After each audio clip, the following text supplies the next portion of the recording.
Tapos controller, right click, then properties, then internet, then properties, then IPv4, then properties, and then set your preferred IP address 192.168.16, then 2 pala. Tapos ang ating subnet mask, and okay, close, tapos turn it on. Lahat ng nasa network is nasa phone sharing, advanced refreshing, then turn on, and then on. Ito lang yung i-off natin, then save, then switch for word group, change name, then change for computer, for server name, dapat daw ay name of your recent X. So Evelyn,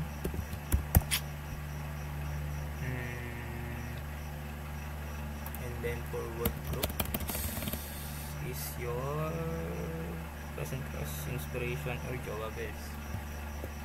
Sabihin na lang natin Ella. Okay.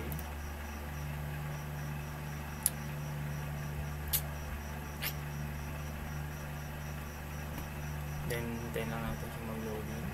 Then yan, welcome to Ella's group. Okay, start, then close, restart now, then client side, and then patay dito. Ganyan lang din, right click, properties, then natin lumabas, then properties, IPv4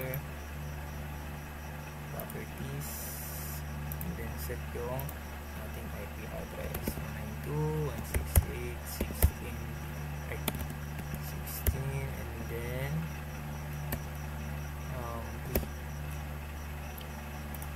subnet mask, then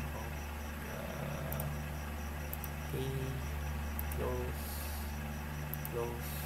then add change advanced sharing settings, tapos turn on lang natin lahat, turn on.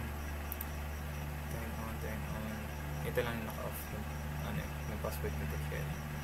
Save.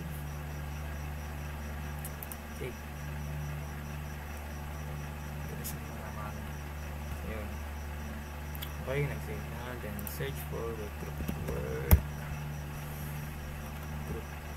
Okay, change word group name.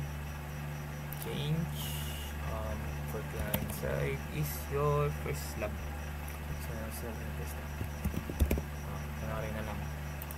Tapos yung word group natin na kailangan is yan. Okay, tingnan natin na lumabas. Slowing.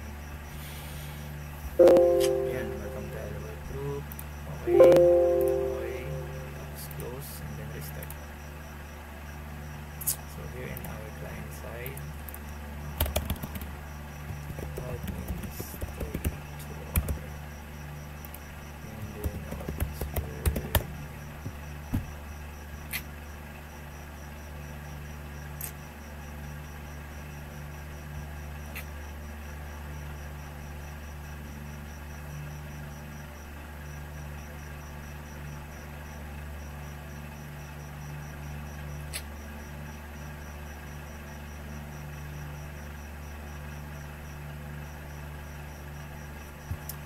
So yeah,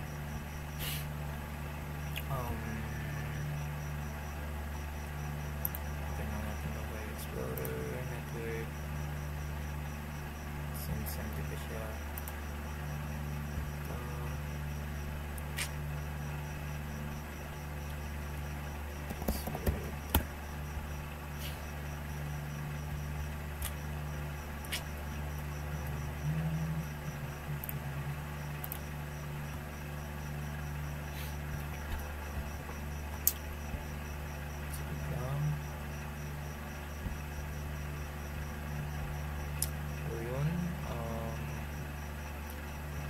sa client side.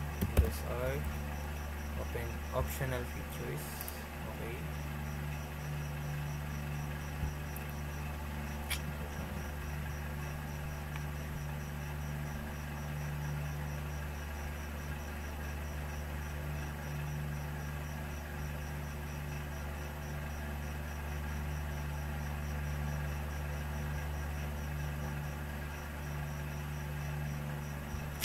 So yun, hanapin natin yung SMB1. So dapat ito ay nakacheck na.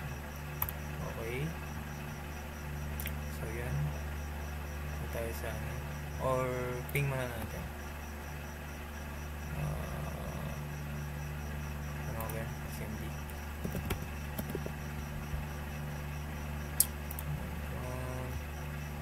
Ping natin yung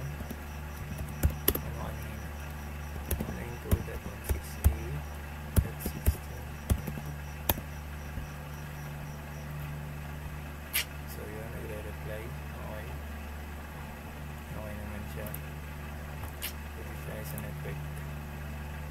Dapat may mag-appear dito na dalawang icon. Ayan. Ito yung cake. Tapos ito refresh natin. Ayan. Okay. Goods.